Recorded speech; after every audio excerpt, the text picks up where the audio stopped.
दर्शक गण प्राचीन काल में ऋषि मुनियों और योगियों ने योगाभ्यास के कई अलग अलग मार्ग प्रस्तुत किए हैं। प्राचीन काल से ही साधक अपनी रुचि के अनुसार विषय का चयन कर साधना करते हैं। अष्टांग योग, हठ योग, लय योग, सहज योग, ज्ञान योग आदि अभ्यास की प्रमुख विधियां हैं। विषय है त्राटक के माध्यम से मन और दृष्टि को एकाग्र करने से आत्मशक्ति प्राप्त होती है। आत्मा की प्रचंड शक्तियां जागृत हो जाती हैं। कोई भी योगी सूर्य, चंद्रमा, दीपक, इष्ट मूर्ति आदि किसी भी प्रतीक पर त्राटक साधना करके आत्मशक्ति को जागृत कर सकता है। इस साधना में पूजा, मंत्र आदि का कोई अनुष्ठान नहीं होता है। ये शरीर के माध्यम से की जाती है। ये अभ्यास करने योग्य एक यौगिक प्रक्रिया है और इसके कई रूप आत्मबल वाले प्रत्येक व्यक्ति के लिए फलदायी होते हैं। त्राटक अर्थात अपने मन को वश में करना और उसे भटकने से बचाना।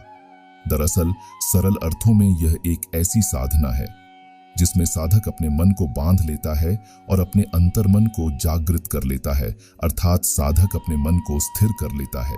इसके लिए साधक अपनी दृष्टि को एक ही वस्तु पर केंद्रित करता है और काफी देर तक उसे लगातार देखता रहता है। इस क्रिया को त्राटक कहते हैं। यदि ऐसा है तो दृष्टि की शक्ति जागृत हो जाती है, यानी सक्रिय हो जाती है। आपकी तीसरी आंख पूरी तरह खुल जाती है और आपको दिव्य दृष्टि प्राप्त होती है। आइए अब जानते हैं कि त्राटक साधना कैसे करें। यह साधना कई प्रकार से की जा सकती है। इसके लिए आप किसी देवता का चित्र, दीवार पर कोई निशान, किसी दीपक की लौ या दर्पण के सामने बैठकर अपना ध्यान अपनी भौहों पर केंद्रित करके यह साधना कर सकते हैं। आइए दोस्तों अब जानते हैं कि त्राटक करने की सही विधि क्या है। सबसे पहले एकांत में कमरे को बंद कर दें, जहां किसी भी प्रकार की कोई आवाज न हो। चटाई बिछाकर बैठ जाएं और अपने पास एक मुलायम रुमाल रखें। यदि संभव हो तो कमरे में अंधेरा हो तो बेहतर है। इस क्रिया को आप रात में भी कर सकते हैं।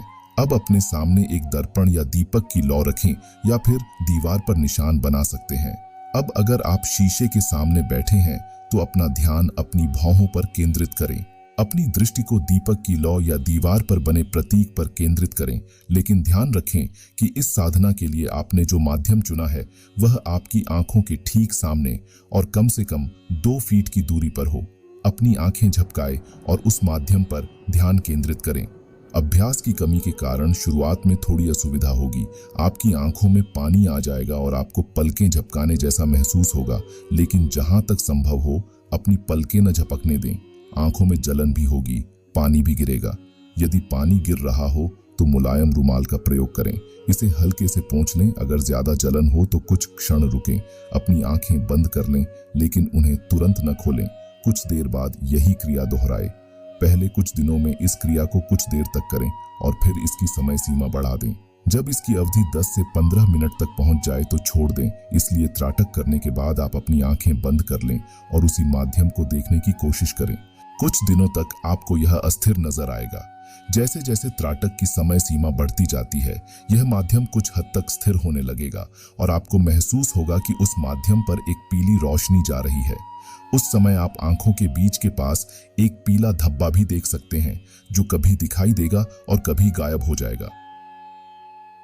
यदि आप त्राटक के दौरान इस स्थान को स्थायी रूप में देखते हैं और आपको लगता है कि आपकी आंखों से पीली रोशनी निकल रही है और पैदा कर रही है, उस पर पीला धब्बा हो तो अभ्यास की अवधि बढ़ा दें।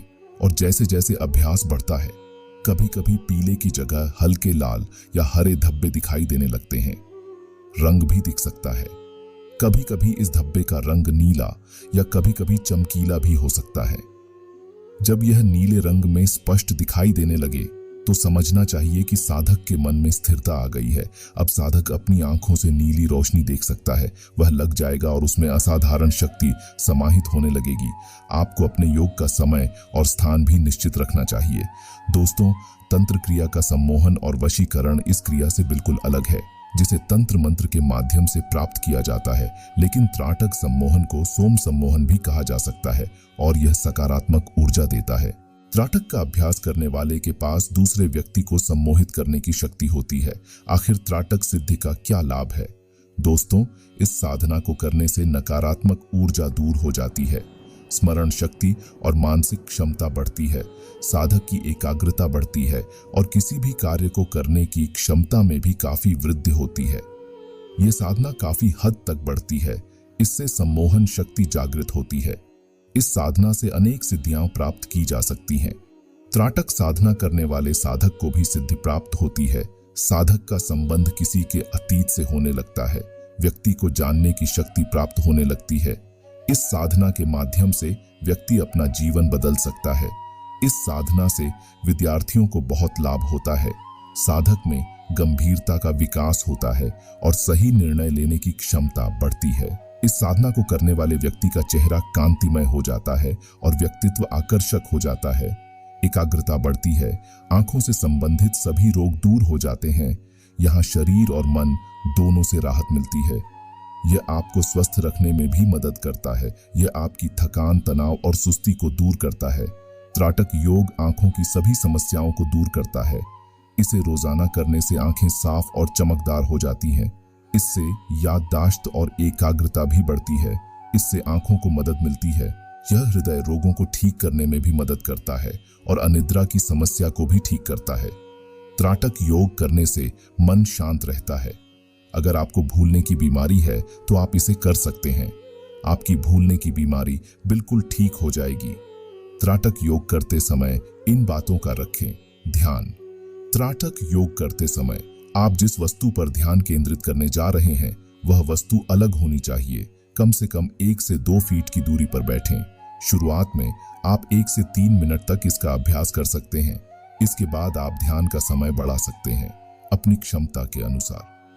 त्राटक सुबह के अलावा कभी भी किया जा सकता है और इसके लिए रात का समय सबसे अच्छा है। जब भी करो उसी समय करो। यदि आप इसे सुबह करते हैं तो इसे रोजाना सुबह के समय करें, तभी आपको इसका फायदा मिल पाएगा। इस दौरान अपनी पलकें बिल्कुल भी न झपकाएं, नहीं तो योग करते समय आपका ध्यान भटकेगा। शुरुआत में आपको आंखों में जलन महसूस होगी। इसे सहन करने का प्रयास करें। इसलिए अगर आप भी त्राटक योग करना चाहते हैं तो शुरुआत में इसे किसी योग शिक्षक के मार्गदर्शन में करना सबसे अच्छा है। हमने आपको इस वीडियो में त्राटक योग के बारे में बताया। और भी ऐसे वीडियो देखने के लिए कृपया हमारे ब्रह्मऋषि यूट्यूब चैनल को सब्सक्राइब करें, लाइक करें और कमेंट करें। धन्यवाद। जय श्री राम।